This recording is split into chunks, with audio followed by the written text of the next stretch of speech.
Could we begin by having you introduce yourself? Certainly, Terry. My name is Bill Shead.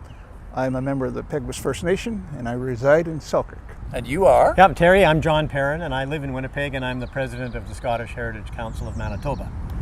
What is the Selkirk Treaty, Bill? In the simplest terms, it's an agreement between Lord Selkirk, the 5th Earl of Selkirk, and Peguis and 4 other chiefs of First Nations in this area. It's an agreement as to how they would live together peacefully. And why was it signed, John? Well, it was signed to formalize it, to formalize the relationship that Bill has just described. But what led to its signing? What was going on that led Selkirk and these 5 chiefs to get together to do this? I think that the impetus came from the fact that the fur traders really didn't want to have settlers in their midst. In the period between 1812 and in fact the arrival of the 5th Earl, the settlers were actually pushed out by the fur traders? By the fur traders.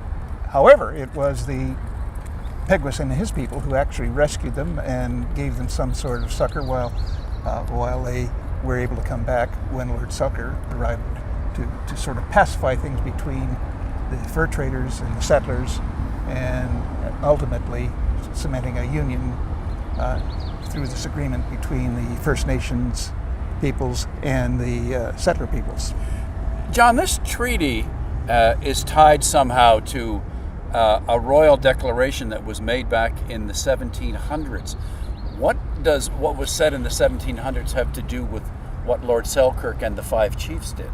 Well, you're talking about the Royal Proclamation of 1763, which was issued by King George III shortly after the signing of the Treaty of Paris, at which time the British got control of the former French territories in North America. And George III wanted to create a legal framework for the operation of governance and for the basically the lawful conduct of the then British settlers in North America. And so he created an area for the settlers, and he reserved an area for the indigenous people of North America at the time. We're talking about now the eastern part of the United States. And he restricted the settlers to their part of the territory, and he insisted that no one was to deal with indigenous land without his permission. In other words, any dealing of land that was set aside for the indigenous people had to be under the auspices of the king.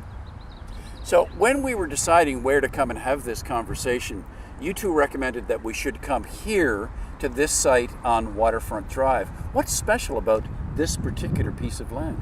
This is where the treaty was signed, that's first and foremost, but it was also the first trading post of the Hudson's Bay Company in this area, and it's gone now. So the sign we see over there, Fort Douglas Park, why is it called that, John? It's called Fort Douglas Park because this was the site of Fort Douglas. Fort Douglas was named Fort Douglas because the 5th Earl of Selkirk's name was Thomas Douglas. The family name was Douglas. And so that's the reason that the fort was named Fort Douglas. And we persuaded actually the St. Andrew's Society of Winnipeg persuaded the city a few years ago to name the park after the fort. Who got what, Bill, out of the treaty? Like, what was formalized in the relationship between indigenous people and settlers?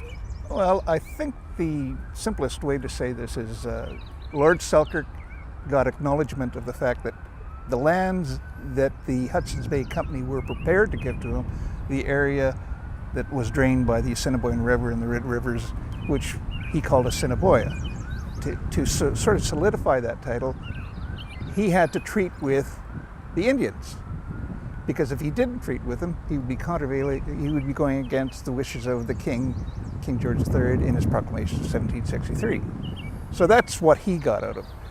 What the indigenous people got was a buffer between where they were living And their traditional enemies at the time, the Sioux and the Dakota, which were south of their settlement.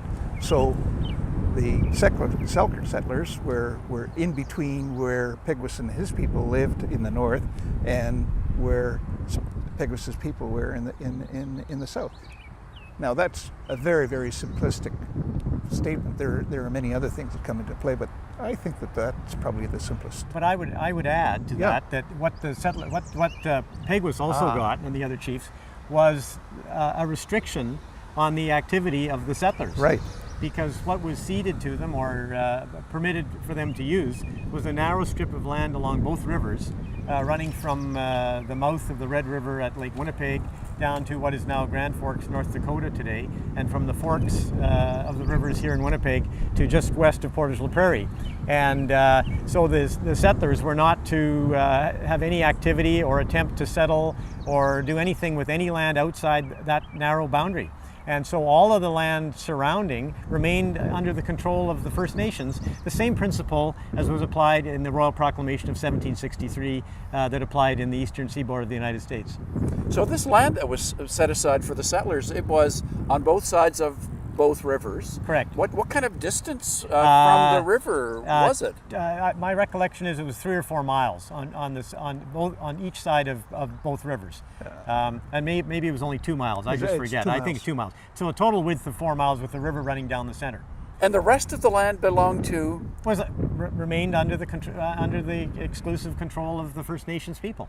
So this was in 1817, but as you two describe it, it sounds like what we might look back at now and say this was an incredibly progressive and respectful treaty that was signed. How do you see it, Bill? Well, I think it was very respectful. I think even the day after the treaty was signed, Peguis and his people, who lived north of what is now Winnipeg, realized that they didn't have access to the river, and they went back and got access to the river. Yeah, Lord Selkirk agreed that they could have some land back out of his allotment. Yeah. I mean, it's a beautiful story. Yeah. He made allocation for them within what they'd allocated to him. So their territory basically went from what is now the town of Selkirk north to the mouth of the river, 2 miles on either side. Let's talk some more about this in a few minutes, but thanks for this, and we're going to convene again and talk a bit further about the implications of this treaty. Thank you, Bill. Okay. And thank you, John. Thank you, Terry. Terry. Thank you, Terry.